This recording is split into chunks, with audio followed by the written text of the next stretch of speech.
بسم الله الرحمن الرحيم.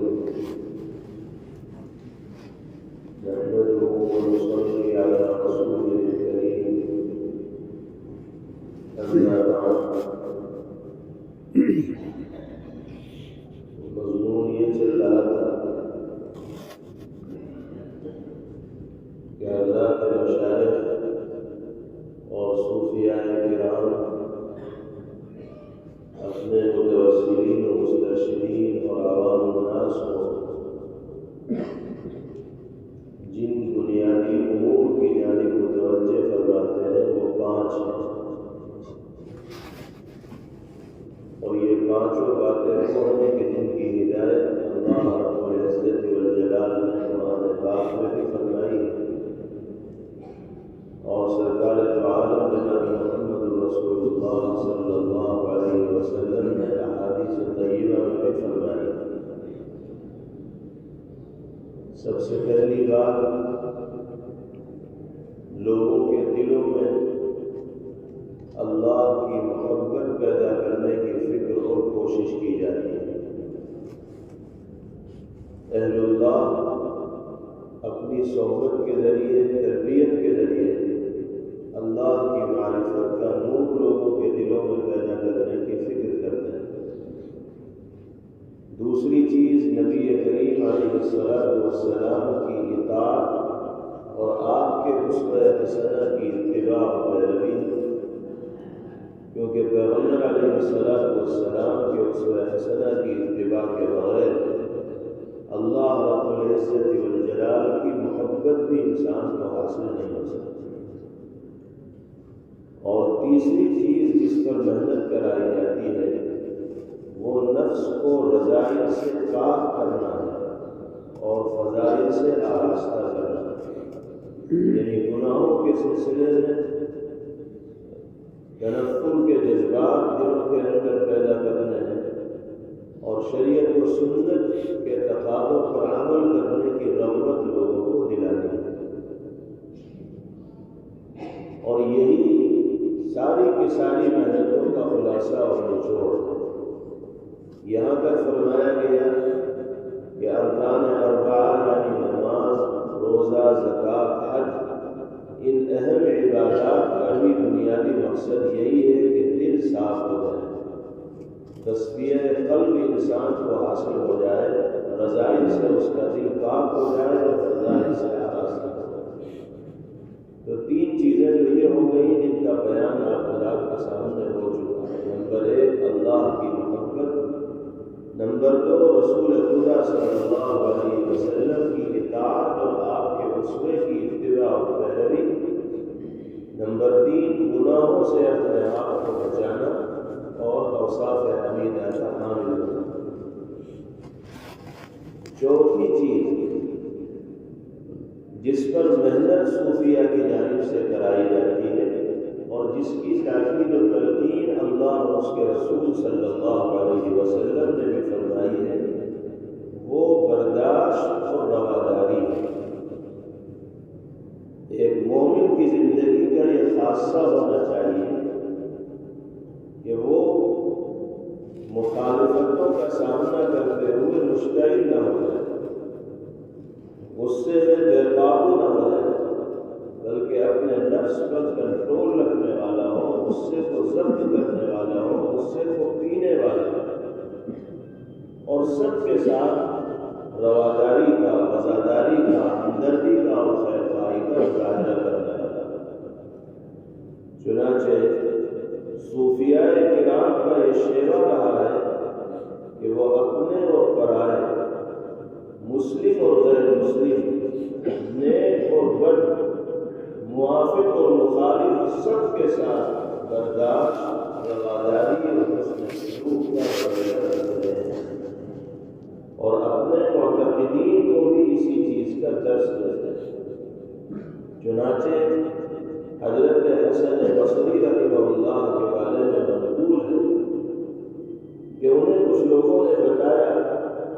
کہ فلاں شخص آپ کی ہے گوئی کر رہا ہے، آپ کو برا بھلا کہہ رہا ہے، آپ کی شان میں گستاخیاں کر رہا ہے، تو آپ نے بجائے اس پر غصہ کرنے یا انتقام لینے کے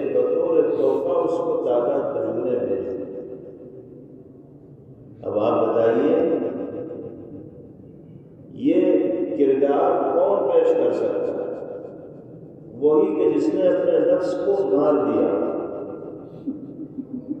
اور غصے کا تلخ گھونٹ پی لیا ہو۔ ہم اپنے بارے میں سوچیں کہ اگر ہمیں کسی شخص کے بارے میں اطلاع ملے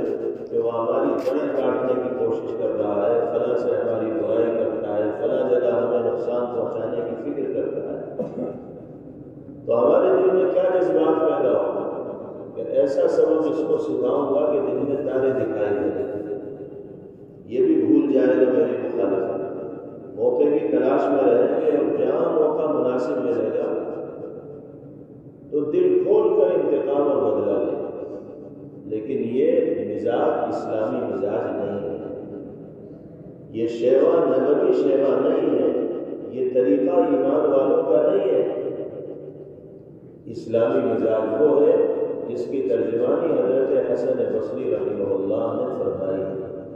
جس شخص کے بارے میں معلوم ہوا کہ وہ ہی کر رہا ہے، اس سے انتقام اور بدلہ لینے کے بجائے تحفے میں تازہ کھجوریں بھیجیں، اس کردار کا اثر یہ ہوگا کہ بڑے سے بڑا دشمن بھی پانی ہو جائے، شرم کے مارے سر اٹھانے کے لائق تو آپ کے سامنے نہیں رہے، اس کے دل کی کدورتیں دور ہوں گی اور پھر اس کی نگاہ میں آپ سے زیادہ محبوب کوئی باقی نہیں ہے۔ اسی کی تلقین اللہ اور رسول صلی اللہ علیہ وسلم نے بھی فرمایا۔ حضرت شاہ عبداللطیف رحمہ اللہ بزرگ گزرے ہیں اور فرماتے تھے، اے دوست، اگر کوئی تمہیں برا بھلا کہے تو پلٹ کر جواب نہ دو، بلکہ برداشت سے کام لو۔ ایسی باتوں میں جو پہل کرتا ہے وہی خطا کار ہوتا ہے، حسد اور کینہ اندر رکھنے والا کچھ حاصل نہیں کرتا۔ شاہ صاحب کا یہ جملہ فلسفے اور رواداری بہترین عکاسی کرتا ہے۔ اسی کو برداشت اور رواداری کہا جاتا ہے کہ دوسروں کے چڑ دلانے والی باتوں کو برداشت کیا جائے اور بجائے انتقام لینے کے عفو و درگزر سے کام لیا جائے۔ یہی تعلیم اللہ رب العزت والجلال نے دی ہے۔ قرآن پاک میں ایمان والے بندوں کی صفات ذکر کی گئی، اللہ کے نیک بندوں کی علامات اور نشانیاں بتائی گئی، اور کیا نشانی بتائی گئی؟ وَالْكَاظِمِينَ الْغَيْظَ وَالْعَافِينَ عَنِ النَّاسِ وَاللَّهُ يُحِبُّ الْمُحْسِنِينَ، اور جنت ایسے لوگوں کے لیے تیار ہے جو غصے کو پی جاتے ہیں، لوگوں کو معاف کر دیا کرتے ہیں اور لوگوں کے ساتھ احسان کا برتاؤ کرتے ہیں، اور خدا احسان کرنے والوں کو پسند کرتا ہے۔ مذہبی رواداری کا حکم دیتے ہوئے اللہ تعالیٰ ارشاد فرماتے ہیں، لَكُمْ دِينُكُمْ وَلِيَ دِينِ، تمہارے لیے تمہارا دین اور میرے لیے میرا دین۔ کسی کے باطل مذہبی رہنما یا باطل خدا کو بھی برا بھلا کہنے سے اللہ نے روکا ہے۔ دنیا میں کتنے لوگ ہیں جو معبودات باطلہ کی پرستش اور پوجا کرتے ہیں، اپنے ہاتھوں سے تراشے ہوئے بتوں کو خدا مانتے ہیں اور معبود تسلیم کرتے ہیں۔ قرآن کہتا ہے کہ چاہے کتنے ہی فرضی معبود کسی نے بنا رکھے ہوں، تمہیں اس کی اجازت نہیں ہے کہ تم کسی کے بنائے ہوئے معبود ہی کی برائی کرو۔ ارشاد ربانی ہے، وَلَا تَسُبُّوا الَّذِينَ يَدْعُونَ مِن دُونِ اللَّهِ فَيَسُبُّوا اللَّهَ عَدْوًا بِغَيْرِ عِلْمٍ، تم ان کو برا بھلا مت کہو جن کو لوگ پوچھتے ہیں خدا کو چھوڑ، ورنہ وہ دشمنی اور نادانی کی بنا پر اللہ کو برا بھلا کہنا شروع کرتے ہیں۔ مذہبی مخالفت کی بنا پر کسی سے بے انصافی کرنے سے روکتے ہوئے اللہ نے فرمایا، وَلَا يَجْرِمَنَّكُمْ شَنَآنُ قَوْمٍ عَلَىٰ أَلَّا تَعْدِلُوا اعْدِلُوا هُوَ أَقْرَبُ لِلتَّقْوَىٰ، کسی قوم کی عداوت ان کو اس بات پر آمادہ نہ کرے کہ تم ان کے ساتھ ناانصافی کرو، تم تو انصاف کرو، انصاف تقوی کے قریب۔ جو لوگ نبی کریم صلی اللہ علیہ وسلم کے خلاف سازشیں کرتے تھے، اور جاہلانہ رویے سے پیش آتے تھے، اللہ تعالیٰ نے آپ کو ان کے ساتھ نرمی کرنے، درگزر کرنے اور رواداری اور برداشت کا معاملہ کرنے کا حکم دیا اور فرمایا خذ العفو وأمر بالعرف وأعرض عن الجاهلين، عفو درگزر سے کام لیجیے، اچھائی کو کہتے رہیے اور جاہلوں سے روگردانی کرتے رہیے۔ خود نبی کریم علیہ السلام نے برداشت اور رواداری کا حکم دیتے ہوئے فرمایا لا تكونوا إمعا تقولوا إن أحسن الناس أحسننا وإن ظلموا ظلمنا ولكن وطنوا أنفسكم إن أحسن الناس أن تحسنوا وإن أساءوا فلا تظلموا۔ پیغمبر علیہ السلام ارشاد فرماتے ہیں انتقام اور بدلہ لینے والا ذہن مت رکھو کہ یوں کہو کہ اگر لوگ ہمارے ساتھ اچھائی کریں گے تو ہم بھی ان کے ساتھ اچھائی کریں گے، لیکن اگر وہ ہم پر ظلم کریں گے تو ہم بھی ان پر ظلم کریں گے، بلکہ ذہن یہ بناؤ کہ اگر لوگ تمہارے ساتھ اچھائی کریں تو تم ان کے ساتھ اچھائی کرو، لیکن اگر وہ تمہارے ساتھ برائی کریں تو تم ان کے ساتھ ظلم مت کرو بلکہ عدل و انصاف سے کام۔ یہ ذہن بنانے کی ترغیب نبی کریم علیہ السلام نے فرمائی۔ آپ اور آپ کے اصحاب کرام پر اہل مکہ کے مظالم اور ستم رسانیاں سب کو معلوم ہیں، لیکن فتح مکہ کے موقع پر ان پر قابو پانے کے بعد آپ نے جس بردباری اور رواداری کا ثبوت دیا